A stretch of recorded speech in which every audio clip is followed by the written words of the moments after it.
Mama wakwaba wofre me adwoa searching mesrel na wa subscribe to my channel mia notification bell no so for more news. Ebusuafo owura yaw adoma ko ba fi eka NPP communication team no ho na ode ensem bi atodwa a o kire se student bi a omoye NDC fo omo ankasa na omo kan omo kire se Eye na no His Excellency Nana Dodan Kwakufuado and Nana Bedi Achiri Vice President Dr. Bawumia tablet a oche ede ma omo so omo mfensua ade e kire se His Excellency Nana Dodan Kwakufuado and na NPP aban omo wo Ghana ho da Ghana ho dadwen ede omo akoma so and afen so omo dwen Ghana future ho na omo enti ase se omanpani dada mahama abema comment se tablet na His Excellency Nana Dodan Kwakufuado echiche no or the to vote into a modern home who said that be sa two parties NDC and NPP no a yadia NPP edrin or mane dachi and as a mofra a wom edachi hosing NDC amayo no inti and family party on 2024 NPP and a echo na ebusuan for answer na mede ensema uraya adoma kubefi e kan bebro no eye NDC amayo no sometimes mentiase titru pae ne omanpani dada mahama yebeka ya 2016 abra His Excellency Nana Dodan Kwakufuado then candidate de ma NPP amayoku no oye campaign osrega na fo se mo de akondwa ne mame a me bedi Ghana so a mechemo free education na oka NDC fo etwa ho advert ekon ho match pass free education 419 free education 419 e ma chitwa kro mi ha ya advertise free education no nya de beba so o man penda da mahama o se owo 2 billion na kodwa ko fine confirm abenye o no mu atutu akobokina faso on fanya education na Ghana ni ba enya so faso da His Excellency na Dodan Kwakufuado be ye president na o the free education ni ba ya NDC fo emunu yo mweti kokun omo adwa ade yo mo ntia se omo ka se free education no enyeye no chenchina NPP fo ede abanti enu omo ntia se kra na sisi de da omo ano a ye twe apia omo e kire se omo penda da se nyame ya adom 2024 ya to aba na so be ye president a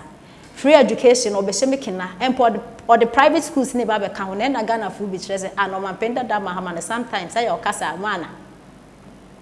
aya no wa ya ade ni bia na also 2 billion and free education no fenye afa NPP fo ba ye no so oba be shemekina na why dey what the private education account na private dey no say be ka 2 billion no nye sika keto no sika no kwakofa no hemfa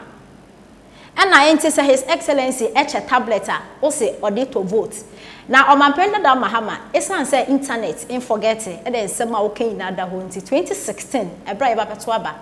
o ka sa wo be che student in the tablet na sa tablet na so dey per vote na you see Ghana for SSM like ese ye bie ye ni ehun say no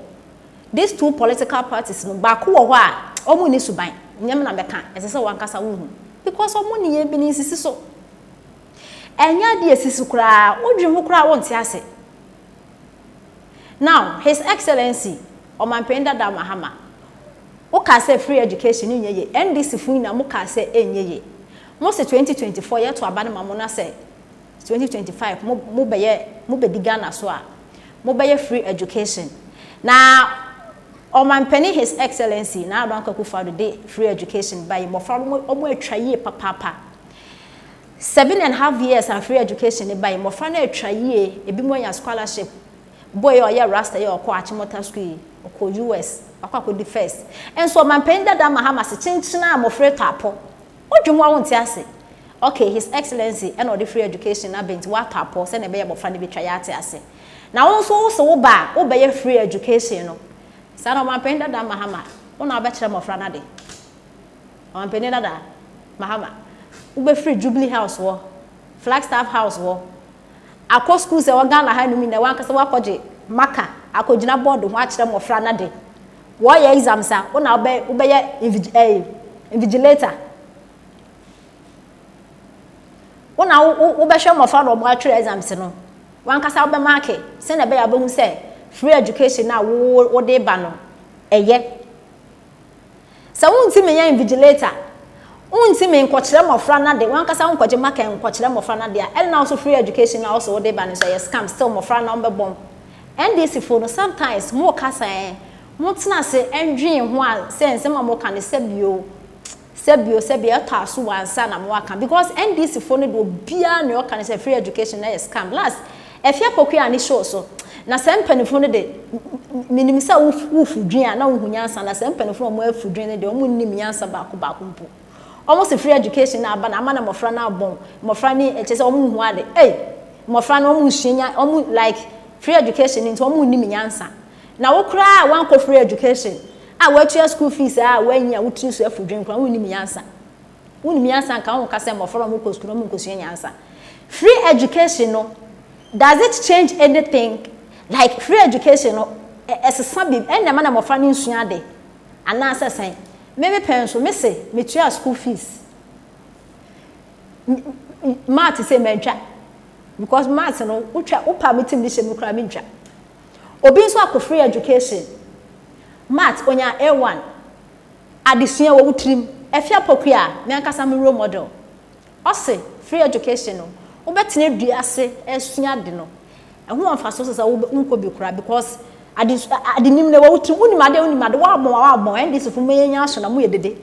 nti wan penda da mahama free education na NDC fu mo se nya na mo se mo babaye no ene no mo be experience re ekwan be na mo be fa so aye mo na mo be ko